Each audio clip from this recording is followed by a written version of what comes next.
ನಮಸ್ತೆ ಮಿತ್ರರೇ. ಚೌತಿ ಹಬ್ಬ ಮುಗಿದೇ ಹೋಯಿತು.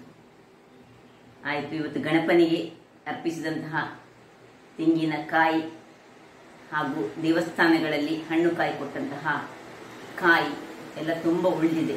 ಏನು ಮಾಡುವುದೀಗ? ಹಾಗಿರುವಾಗ ಇವತ್ತು ನಾನು ತೆಂಗಿನ ಹಾಲಿನಿಂದ ಒಂದು ರಸಮನ್ನು, ಈ ವೆದರಿಗೆ ಬಹಳ ಒಳ್ಳೆಯದು. ಯಾಕೆಂದರೆ ಒಮ್ಮೆ ಮಳೆ ಬರ್ತದೆ, ಒಮ್ಮೆ ಬಿಸಿಲು ಬರ್ತದೆ. ಆರೋಗ್ಯಕ್ಕೆ ಬಹಳ ಉತ್ತಮವಾದ ಈ ತೆಂಗಿನ ಹಾಲಿನ ರಸಮನ್ನು ಹೇಗೆ ಮಾಡುವುದು ಎಂದು ನೋಡುವ ಮೊದಲು ಯಾರೆಲ್ಲ ನನ್ನ ಚಾನಲನ್ನು ನೋಡ್ತಿದ್ದೀರಿ, ಯಾರೆಲ್ಲ ಇನ್ನೂ ಸಬ್ಸ್ಕ್ರೈಬ್ ಆಗಿಲ್ಲ, ದಯವಿಟ್ಟು ಸಬ್ಸ್ಕ್ರೈಬ್ ಮಾಡಿ ಫುಲ್ ವಿಡಿಯೋ ನೋಡಿ ಅಂತ ಹೇಳುತ್ತಾ ಬನ್ನಿ ಅಡಿಗೆ ಮನೆಗೆ ಹೋಗೋಣ. ನಮಸ್ತೆ ಮಿತ್ರರೇ. ಹಬ್ಬಗಳು ಮುಗಿದವು.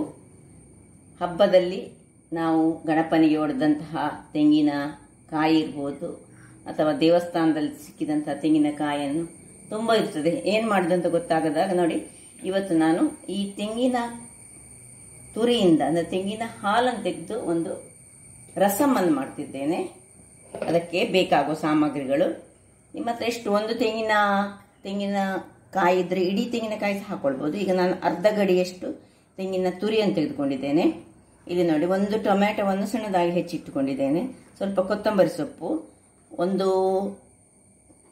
ರೆಡ್ ಚಿಲ್ಲಿ, ಮತ್ತೆ ಒಂದು 2 ಗ್ರೀನ್ ಚಿಲ್ಲಿ, ಇದು ಕರಿಬೇವಿನ ಸೊಪ್ಪು, ಒಂದು 10 ಸಿಪ್ಪೆ ತೆಗೆದಂತಹ ಬೆಳ್ಳುಳ್ಳಿ, 1 ಚಮಚ ಸಾಸಿವೆ, 1 ಚಮಚ ಕರಿಬೇಣಸು, 1 ಚಮಚ ಜೀರಿಗೆ, ಮತ್ತು ಸ್ವಲ್ಪ ಎಣ್ಣೆ ಬೇಕು ನಮಗೆ. ಒಂದು ಸಣ್ಣ ಗಾತ್ರದ ಹುಳಿ, ಹೇಳಿದರೆ ನಾವು ಚಟ್ನಿಗೆ ಹಾಕ್ತೇವೆ ನೋಡಿ, ಅಷ್ಟೇ ಹುಳಿ ಸಾಕು. ಯಾಕೆಂದರೆ ಟೊಮ್ಯಾಟೊ ಹಾಕ್ತಿದ್ದೇವೆ, ಅದರಿಂದಾಗಿ ಸ್ವಲ್ಪ ಹುಳಿ ಸಾಕು. ಮತ್ತು ಕೊತ್ತಂಬರಿ ಸೊಪ್ಪು.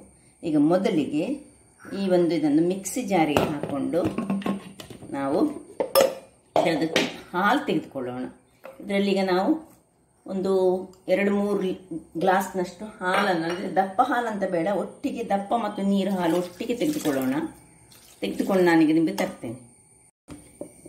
ಇಲ್ಲಿ ನೋಡಿ, ಹೀಗೆ ಆಗ್ತದೆ. ಈಗ ಇದನ್ನು ಸೋಸಿಕೊಂಡ್ರೆ ಆಯಿತು. ಒಂದು ಸರ್ತಿ ಹಾಗೆ ಮಾಡಿ ಪುನಃ ಸ್ವಲ್ಪ ನೀರನ್ನು ಹಾಕಿ ಸ್ವಲ್ಪ ಗ್ರೈಂಡ್ ಮಾಡಿ. ನಿಮಗೆ ತೆಂಗಿನ ಹಾಲು ತೆಗೆಯುವ ಕ್ರಮ ಗೊತ್ತಿರ್ಬೋದು ವೀಕ್ಷಕರೇ.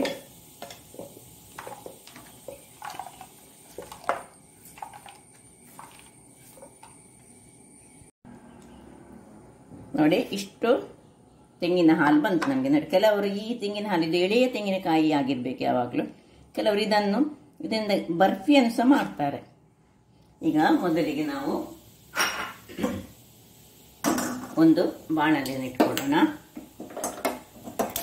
ಬಾಣಲೆ ಬಿಸಿ ಆಗಲಿ. ಈಗ ಒಂದು ಕುಟಾಣಿ ತೆಗೆದುಕೊಂಡು ಇದರಲ್ಲಿ ಈ ಜೀರಿಗೆ ಮತ್ತು ಕರಿಮೆಣಸನ್ನು ತರಿಯಾಗಿ ಪೌಡರ್ ಮಾಡಿಕೊಳ್ಳೋಣ. ನಿಮ್ಮ ಹತ್ರ ದೊಡ್ಡ ನಿಮಗೆ ಕುಟಾಣಿ ಆಗದಿದ್ದರೆ ನೀವು ಮಿಕ್ಸಿಯಲ್ಲಿ ತರಿಯಾಗಿ ಮಾಡಿಕೊಳ್ಬೋದು. ನೋಡಿ, ಇಲ್ಲಿ ಇದು ಬಿಸಿ ಆಯಿತು. ಇದಕ್ಕೆ ಒಂದು 2 ಚಮಚದಷ್ಟು ಎಣ್ಣೆಯನ್ನು ಹಾಕೊಳ್ಳೋಣ.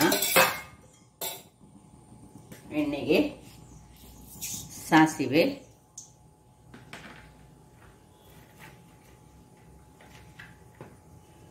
ಸಾಸಿವೆ ಸಿಡಿಯುವಾಗ ಇಲ್ಲಿ ನೋಡಿ, ಗುದ್ದಿಟ್ಟುಕೊಂಡಂತಹ ಈ 10 ಬೆಳ್ಳುಳ್ಳಿಯನ್ನು ಹಾಕ್ತಿದ್ದೇನೆ. ಸ್ವಲ್ಪ ಅದರಲ್ಲಿ ಕಾಯಬೇಕು. ಒಂದು ಮೆಣಸನ್ನು ಹೀಗೆ ಕಟ್ ಮಾಡಿ ಹಾಕ್ತಿದ್ದೇನೆ. ಅದರೊಟ್ಟಿಗೆ ಈ 2 ಗ್ರೀನ್ ಚಿಲ್ಲಿ ಸಹ ಹಾಕ್ತಿದ್ದೇನೆ.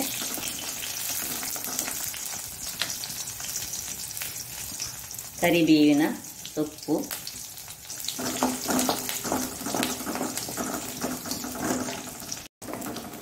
ನೋಡಿ ಇಲ್ಲಿ ಒಳ್ಳೆ ಬೆಳ್ಳುಳ್ಳಿ ಕಾಯಿತು. ನೋಡಿ ಕಲರ್ ನೋಡಿ, ಬೆಳ್ಳುಳ್ಳಿ ಎಣ್ಣೆಯಲ್ಲಿ ಒಳ್ಳೆ ಕಾದಾಗ ಮಾತ್ರ. ಈಗ ಈ ಒಂದು ಗುದ್ದಿಟ್ಟಂತಹ ನೋಡಿ, ನಾನು ಕ್ರಷ್ ತರಿಯಾಗಿ ಮಾಡಿದಂಥದ್ದು ನಾನು ಹಾಕೊಂಡೆ. ಇದರಲ್ಲಿ ಸ್ವಲ್ಪ ಇದು ಫ್ರೈ ಆಗಬೇಕು. ಈಗ ಈ ಹೆಚ್ಚಿಟ್ಟಂತಹ ಒಂದು ಟೊಮ್ಯಾಟೊವನ್ನು ಹಾಕೊಳ್ಳೋಣ.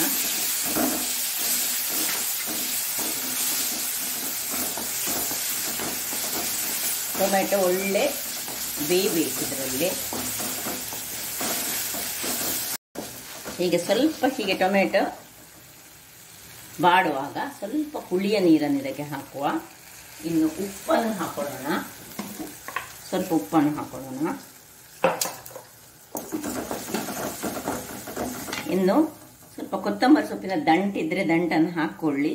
ಮತ್ತೆ ಅದರದ್ದು ಸೊಪ್ಪನ್ನು ನಾವು ಮತ್ತೆ ಹಾಕೊಳ್ಳೋಣ. ಹೀಗೆ ಮಾಡಿ 1-2 ನಿಮಿಷಗಳ ಕಾಲ ಮುಚ್ಚಿಟ್ಟುಕೊಳ್ಳೋಣ.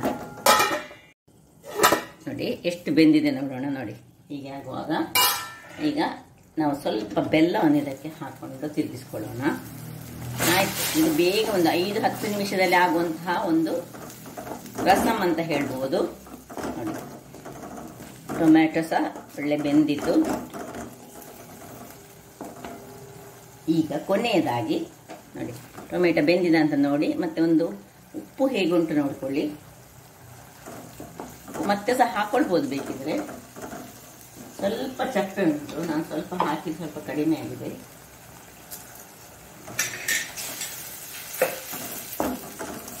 ಈಗ ಕೊನೆಯದಾಗಿ ಈ ಹಾಲನ್ನು ಒಳ್ಳೆ ತಿರುಗಿಸಿಕೊಂಡು, ಇದು ದಪ್ಪ ಮತ್ತು ನೀರು 2 ಹಾಲು ಸಹ ಒಟ್ಟಿಗೆ ಆದಂತಹ ಹಾಲು.